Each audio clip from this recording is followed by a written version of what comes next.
नमस्कार, मैं हूं रंजीत कुमार और शुरू हो चुका है देश का मूड मीटर।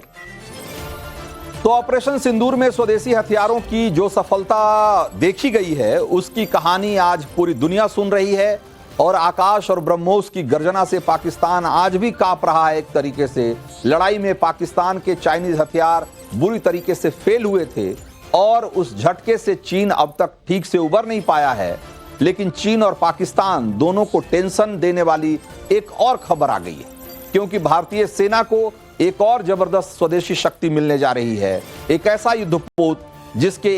एक वार से चीन और पाकिस्तान की परमाणु पनडुब्बियां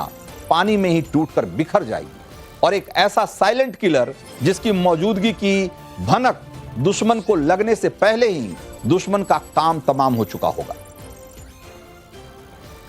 इंडियन नेवी को अपना पहला एंटी सबमरीन वॉरफेयर शैलो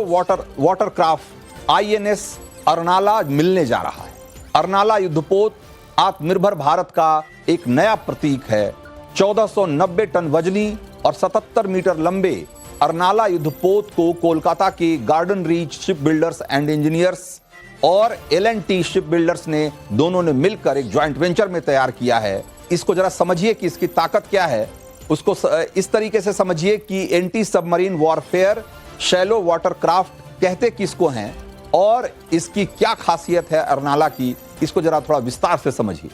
ये काम कैसे करता है और इसकी खासियत क्या है। तो आईएनएस अर्नाला को खास तौर पर उथले जल क्षेत्रों में एंटी सबमरीन ऑपरेशन के लिए डिजाइन किया गया है, और इसकी खासियत यह है कि यह तट से 100 से 150 नॉटिकल मील दूर पर दुश्मन की सबमरीन का पता लगा लेगी। और जैसा कि आप में से बहुत सारे लोग जानते होंगे कि सबमरीन्स का इस्तेमाल डिफेंसिव और ऑफेंसिव दोनों तरह के ऑपरेशन में किया जाता है, और सबमरीन्स आसानी से 30-40 मीटर की गहराई वाले इलाकों में ऑपरेट कर सकती है। ऐसे में अगर दुश्मन की सबमरीन हमारे समुद्री तट के आसपास या हमारे समुद्री ठिकानों की टोह लेने के लिए अगर या हमारे जंगी जहाजों की टोह लेने के लिए उसके आसपास आने की कोशिश करेगी, तो हमारा शैलो वाटरक्राफ्ट अर्नाला उसका पल भर में पता लगा लेगी और मिनटों में उसे खाक कर देगी। अर्नाला वॉरशिप नेवल हार्बर से मूव करने वाली हमारी नेवी के बड़े वॉरशिप के लिए रूट को भी क्लियर करने का काम करेगी। अब ये जानिए कि ये अर्नाला युद्धपोत में कौन से ऐसे किलर हथियार लगे हुए हैं, खतरनाक हथियार लगे हुए हैं, जिससे दुश्मन को मिटाने में 2 मिनट का भी टाइम नहीं लगेगा। तो इस युद्धपोत पर एक RBU 6000 anti submarine rocket launcher लगाया गया है, जो एक 213 की एंटी सबमरीन रॉकेट सिस्टम है, जो दुश्मन की पनडुब्बियों के ऊपर ताबड़तोड़ रॉकेट से फायरिंग करती है। और इसके अलावा इस पर 6 हल्के वजन वाले SSW टॉर्पीडो को भी तैनात किया गया है। इसके अलावा एंटी सबमरीन समुद्री बारूद सुरंगें बिछाने में भी इसका कोई मुकाबला नहीं। इसी के साथ आईएनएस अर्नाला पर 30 मिलीमीटर की एक CRN-91 नेवल गन लगी होगी, और ये एक ऑटोमेटिक गन होगी जो हर मिनट 550 राउंड फायरिंग कर सकती है। यानी इसके एक बार से दुश्मन का जहाज छलनी हो सकता है। ये इतना ताकतवर गन है। आईएनएस अर्नाला भारतीय नौसेना का water jet propulsion powered system से लैस है, और ये एक बड़ा युद्धपोत माना जा रहा है। अर्नाला युद्धपोत 25 नॉटिकल मील प्रति घंटे की रफ्तार से मूव कर सकता है, और एक बार में 3300 किलोमीटर तक जो है वो सफर कर सकता है, सेल कर सकता है। यानी एक बार में युद्धपोत मिशन पर निकला तो चीन से लेकर पाकिस्तान तक सबकी नेवी और उसकी जो पूरी समुद्री हलचल है उसका पूरा जो रिपोर्ट है वो सीधे इंडियन नेवी के कमांड सेंटर को मिल जाएगी। और कमांड सेंटर से ऑर्डर मिला तो एक ही बार में अर्नाला युद्धपोत समंदर में दुश्मन के सबमरीन्स को एक तरीके से ध्वस्त कर देगी। तो आईएनएस अर्नाला युद्धपोत की एक बड़ी खासियत यह है कि नेवी और एयरफोर्स के एयरक्राफ्ट के साथ तालमेल में एंटी सबमरीन ऑपरेशंस करने में भी ये पूरी तरीके से सक्षम है। और इसे साइलेंट वॉरशिप कहते हैं क्योंकि ये पानी में ज्यादा आवाज नहीं करता, और इस वजह से इसे समुद्र में सबमरीन्स का शिकार करने में बहुत आसानी होती है, क्योंकि सबमरीन्स जो छोटे छोटे समंदर के सतह पे या उसके नीचे होने वाली छोटी छोटी हलचल को भी आसानी से पकड़ लेते हैं, लेकिन ये इतना साइलेंट है कि जो दुश्मन के सबमरीन हैं वो उसे डिटेक्ट करने में कई बार नाकाम साबित होते हैं। अब ये जानिए कि इस युद्धपोत का नाम अर्नाला क्यों रखा गया है। तो दरअसल ये नाम महाराष्ट्र के अर्नाला किले से लिया गया है। अर्नाला किला 1737 में मराठा साम्राज्य के सैन्य कमांडर चीमाजी अप्पा ने बनवाया था और इसे बनाने का मकसद था उत्तरी कोंकण तट की रक्षा करना। तो जैसे अर्नाला किले ने कई हमलों का सामना किया और उन्हें नाकाम किया, वैसे ही अर्नाला युद्धपोत समुद्री खतरों का सामना करेगा और अर्नाला का जो बख्तरबंद हल है, अर्नाला किले की तरह मजबूत दीवार जैसा बनाया गया है जिसे दुश्मन आसानी से नहीं भेद सकता। ऑपरेशन सिंदूर में इंडियन आर्मी और इंडियन एयरफोर्स को हाथ खोलने का मौका जरूर मिला, लेकिन इंडियन नेवी की भी मौजूदगी थी उस समय और इंडियन नेवी भी एक तरीके से पूरे अलर्ट मोड में उस समय अरब सागर में मौजूद थी। और पाकिस्तान की कपकपी इसलिए भी छूट रही थी क्योंकि उसे पता था कि जैसे ही इशारा होगा, पाकिस्तान के जो कई सारे पोर्ट हैं और उसके जो नेवल असेट्स हैं वो पूरी तरीके से ध्वस्त करने में इंडियन नेवी को जरा भी वक्त नहीं लगेगा। और देश के रक्षा मंत्री राजनाथ सिंह ने हाल ही में कहा था कि अगर इस बार पाकिस्तान ने कोई नापाक हरकत की तो हो सकता है कि इस बार ओपनिंग नेवी करे। दुश्मनों को रक्षा मंत्री की ये सीधी चेतावनी इसलिए भी अहम है उनके लिए कि इस बार इंडियन नेवी के पास सबमरीन किलर के तौर पर आईएनएस अर्नाला भी होगी। और पाकिस्तान तो खैर पहले से ही जानता है कि जब इंडियन नेवी एक्शन लेती है तो उसका क्या हश्र होता है। 1971 में पाकिस्तानी सबमरीन्स पीएनएस गाजी की विशाखापत्तनम के पास समंदर की गहराई में समाधि इंडियन नेवी के सबमरीन नहीं बनाई थी और गाजी भारतीय एयरक्राफ्ट कैरियर आईएनएस विक्रांत को निशाना बनाने के लिए हार्बर के बाहर इंतजार कर रही थी, लेकिन नौसेना के वॉरशिप आईएनएस राजपूत ने उसे हमेशा के लिए समंदर की गहराई में सुला दिया। पाकिस्तान आज तक ये नहीं भूला कि इसी इंडियन नेवी ने 1971 में ऑपरेशन ट्राइडेंट चलाकर पाकिस्तान के बंदरगाह शहर जो कराची है उस पर एंटी शिप मिसाइल से हमला बोला था और हमले में कराची पोर्ट पूरी तरीके से तबाह हो गया। लेकिन इस बात से इनकार नहीं किया जा सकता कि दुश्मन पाकिस्तान की तरफ से साजिश का खतरा हमेशा बना रहता है और खासकर तब जब उसे चीन का पूरा सपोर्ट मिला हुआ है। तो पाकिस्तान के पास फिलहाल 5 सबमरीन है और इसके अलावा चीन पाकिस्तान के लिए 8 सबमरीन और तैयार कर रहा है। प्रोजेक्ट S-26 के तहत पाकिस्तान ने चीन से 8 yuan class air independent submarine का करार किया है और इस 8 सबमरीन में से 4 चीन में और 4 कराची के शिपयार्ड में तैयार किए जा रहे हैं और सभी 8 सबमरीन 2028 तक पाकिस्तान को दे दिए जाएंगे, ऐसी डेडलाइन तय की गई है। पाकिस्तान नेवी अपनी ताकत बढ़ाने की कोशिश कर रहा है, उससे भारत पूरी तरह से वाकिफ है और चीन की जो नेवी है वो भी लगातार अपने आप को अपडेट कर रही है, अपग्रेड कर रही है। इस बात से भारत अच्छी तरह वाकिफ है और उसका मुकाबला कैसे किया जाना है उसकी तैयारी भारत सरकार भी बड़े पैमाने पर कर रही है। और ये जो आईएनएस अर्नाला है ये उसी तैयारी का हिस्सा है और इसीलिए भारत की समुद्री रक्षा प्रणाली को और अधिक सशक्त बनाते हुए इंडियन नेवी 18 जून को अपने पहले anti submarine warfare shallow watercraft INS Arnala को सक्रिय सेवा में शामिल कर लेगी और यह समारोह विशाखापत्तनम के नेवल डॉकयार्ड में आयोजित होगा।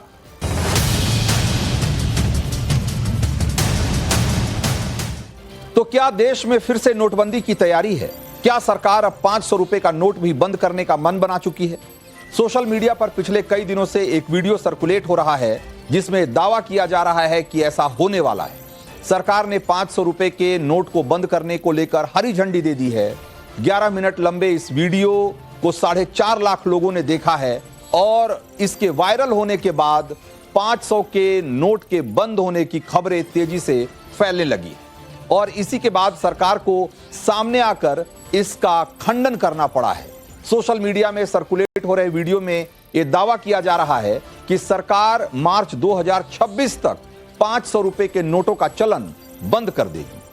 अब प्रेस इंफॉर्मेशन ब्यूरो ने बाकायदा बयान जारी किया है और सोशल मीडिया पर चल रही इस खबर का खंडन किया है और इस दावे को गलत और भ्रामक बताया है। पीआईबी ने अपने सोशल मीडिया पोस्ट में कहा कि रिजर्व बैंक ऑफ इंडिया ने इस तरह की कोई घोषणा नहीं की है और 500 रुपए के नोट पूरी तरीके से वैध मुद्रा होगी। लोग इसकी अफवाहों पर विश्वास न करें और न ही इसको आगे फैलाएं। लेकिन यह अफवाह फैली क्यों, यह सवाल बड़ा है। सोशल मीडिया पर वीडियो जारी करके 500 रुपए की नोटबंदी का दावा आखिर क्यों किया,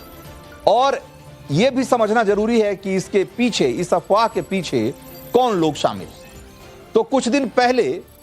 टीडीपी के मुखिया चंद्रबाबू नायडू ने यह बयान दिया था कि सरकार को 500 रुपए के नोटों की छपाई बंद कर देनी चाहिए और इसका चलन रोक देना चाहिए। चंद्रबाबू नायडू के इस बयान के बाद लोगों का ध्यान रिजर्व बैंक के उस सर्कुलर पर गया जिसमें बैंकों और एटीएम ऑपरेटर्स को यह निर्देश जारी किया गया था कि 100 और 200 रुपए के नोटों की उपलब्धता बढ़ाई जाए और छोटे नोटों की कमी जो हो रही है मार्केट में, इसको दूर करने के प्रयास किए जाएं। रिजर्व बैंक के इसी सर्कुलर को आधार बनाकर एक यूट्यूब चैनल ने 500 रुपए के नोटबंदी की खबर चला दी और उसके बाद यह खबर तेजी से फैली, लेकिन बाद में पता चला कि यह खबर बिल्कुल निराधार है और झूठी है। ऐसे दावों के पक्ष में रिजर्व बैंक के ही उस आंकड़े का हवाला भी दिया गया था जिसमें बताया गया था कि साल 2023-24 के मुकाबले 24-25 में 500 नोटों के नकली नोटों में की जो संख्या है उसमें करीब 37.5% की बढ़ोतरी देखी गई है। और इसी को आधार बनाकर इस दावे को और मजबूती देने की कोशिश की गई कि 500 रुपए के नोट सरकार बंद करना चाहती है। 2023-24 में 500 रुपए के 85,711 नकली नोट पकड़े गए थे जिसकी वैल्यू करीब 4 करोड़ 28 लाख रुपए के बराबर थी, जबकि 2024-25 में 500 रुपए के 1,18,000 नकली नोट पकड़े गए जिसकी वैल्यू 5 करोड़ 88 लाख रुपए बताई गई। इन्हीं आंकड़ों को आधार बनाकर यह दलील दी गई कि सरकार बैंकों के एटीएम में पहले 100 और 200 रुपए के नोटों की संख्या बढ़ाएगी और उसके बाद 500 रुपए के नोटों को ऐसे ही धीरे धीरे करके मार्केट से फेज आउट कर दिया जाएगा, मार्केट से उसको, चलन से उसको बाहर कर दिया जाएगा और फिर 500 रुपए के नोट हमेशा के लिए बंद कर दिए जाएंगे। इस दावे पर जनता की बेचैनी इसलिए बढ़ गई क्योंकि आम आदमी अपनी जरूरत के लिए घर में जो रकम रखता है उसमें 500 रुपयों की संख्या ठीक ठाक होती है और लोगों को यह भी याद आ गया कि 2 साल पहले यानी कि 19 मई 2023 को 2000 रुपए के नोटों को भी रिजर्व बैंक ने चलन से बाहर करने का ऐलान कर दिया था और ऐसे में अगली बार अगर 500 रुपए के नोट भी बंद कर दिए गए तो ये एक तरीके से देखा जाए तो ये जो बैंकिंग सिस्टम का सबसे बड़ा नोट है, अगर ये चलन से बंद हो जाएगा तो एक बार फिर से उनको उन्हीं परेशानियों से गुजरना पड़ेगा जैसा कि 2000 के नोट के मामले में हुआ था।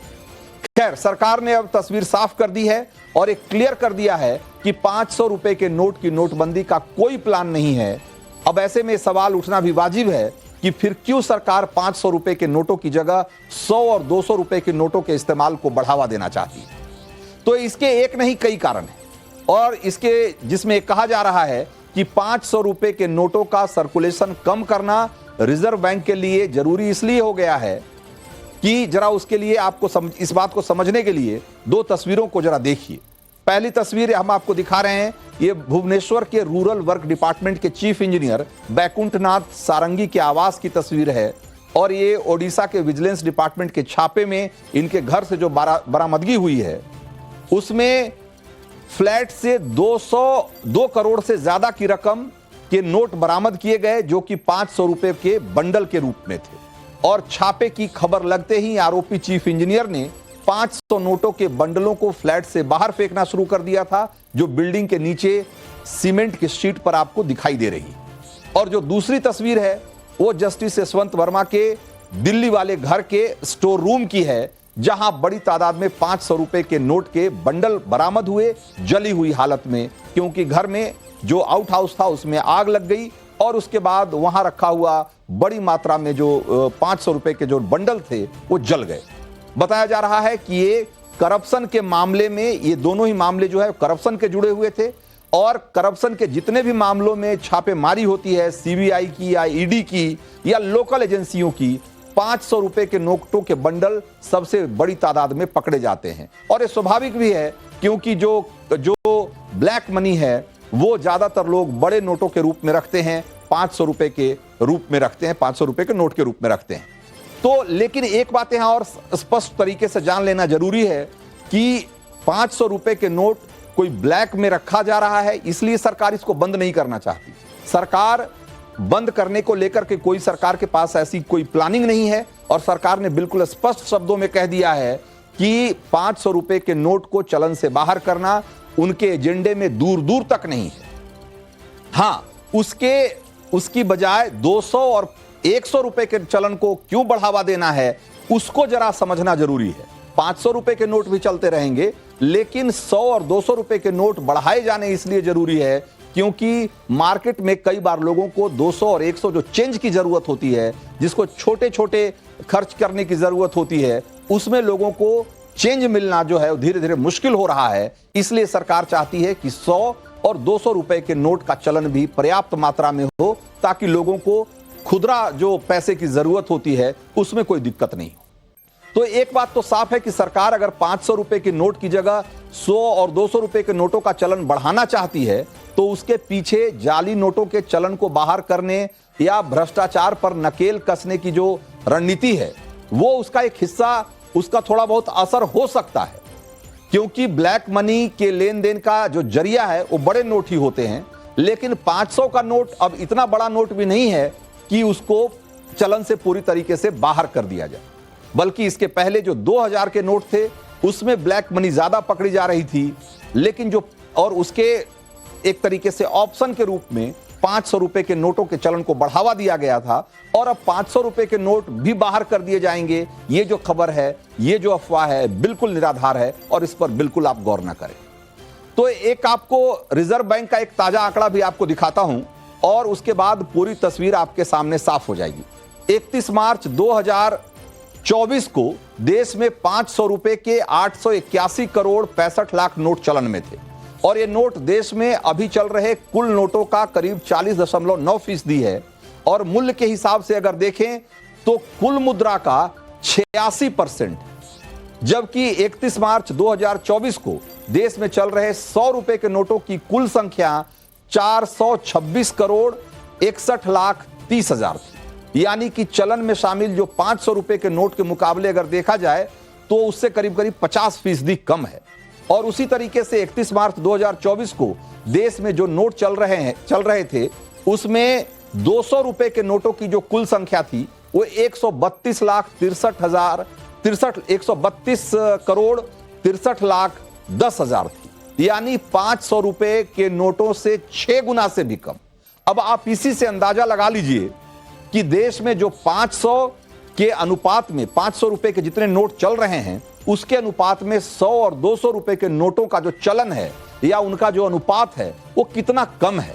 और इसी वजह से कई बार लोगों को खुदरा या छोटे नोटों की कमी महसूस होने लगती है। तो इसी कमी को दूर करने के लिए रिजर्व बैंक ने एक सर्कुलर जारी किया था, जिसके जरिए जो एटीएम के जो प्रबंधन वाली कंपनियां हैं उनको एक कहा गया था कि छोटे नोटों की उपलब्धता बढ़ाई जाए, ताकि मार्केट में छोटे नोटों की कमी नहीं। और बाकी बात को ऐसे समझिए कि देश में चल रहे 100 और 200 के साथ 50, 20 और 10 और 5 के नोट भी अगर देखा जाए, सबको अगर समेट लें तो कुल मुद्रा में उनकी हिस्सेदारी सिर्फ 14%, जबकि 500 रुपए के नोटों की हिस्सेदारी 86%। आप इसी से अंदाजा लगा लीजिए कि एक तरफ 500 रुपए के नोट जो कि करीब 86% उसकी कुल जो उसकी संख्या है, उसका जो कुल वॉल्यूम है 86% है, और बाकी सारे नोट आप रख लीजिए दूसरी तरफ, उसमें 100 भी 200 भी, और उसके बाद छोटे नोट जो 50, 20, 10 के नोट हैं, वो सारे नोट भी अगर आप रख लेते हैं तो सिर्फ 14% है। और ये जो एक तरीके से डिसबैलेंस क्रिएट हो गया है बड़े नोट के मुकाबले छोटे नोटों का, इसको दूर करने के लिए सरकार ने कदम उठाया है। और इसीलिए सरकार के लिए नोट सर्कुलेशन में ये बैलेंस बनाना जरूरी हो गया था, और इसीलिए रिजर्व बैंक ऑफ इंडिया ने 200 और 100 के नोटों की उपलब्धता को बढ़ाने पर जोर दिया था और इसी को आधार बनाकर यह अफवाह फैला दी गई कि 500 रुपए के नोटों का सर्कुलेशन बंद किया जाने वाला है। यहां बड़ी बात यह भी है कि सरकार देश में डिजिटल करेंसी के इस्तेमाल को और बढ़ावा देना चाहती है। इससे पैसों के लेन देन में पारदर्शिता तो होगी ही, सरकार की जो टैक्स में कमाई है वो भी बढ़ेगी, क्योंकि डिजिटल लेन देन से सरकार के पास सारे रिकॉर्ड रखने में सहूलियत होती है। आपको यह भी बता दें कि देश में डिजिटल पेमेंट में पिछले महीने रिकॉर्ड बढ़ोतरी दर्ज की गई है और इस मई में देश में यूपीआई ट्रांजैक्शन का आंकड़ा 25.14 लाख करोड़ रुपए के रिकॉर्ड स्तर पर पहुंच गया, जबकि पिछले साल मई में यह 20.45 लाख करोड़ रुपए के आसपास था। तो आप इसी से अंदाजा लगाइए कि यह बढ़ोतरी कितनी बड़ी है और दिन प्रतिदिन ये जो डिजिटल पेमेंट है और खास करके यूपीआई के जरिए जो पेमेंट है उसमें लगातार बढ़ोतरी दर्ज की जा रही है। National payment corporation of India ने जो डेटा जारी किया है उसके मुताबिक मई में यूपीआई लेन देन की संख्या 18.68 अरब थी। मतलब जो टोटल ट्रांजैक्शन था वो 18 अरब को पार कर गया और पिछले साल मई में यानी कि एक साल पहले ये सिर्फ 14 अरब था। तो 14 अरब के मुकाबले इस साल एक साल में उसकी बढ़ोतरी देखिए, 18 अरब जो ट्रांजैक्शन है उसमें करीब 4 अरब से ज्यादा की बढ़ोतरी हो गई।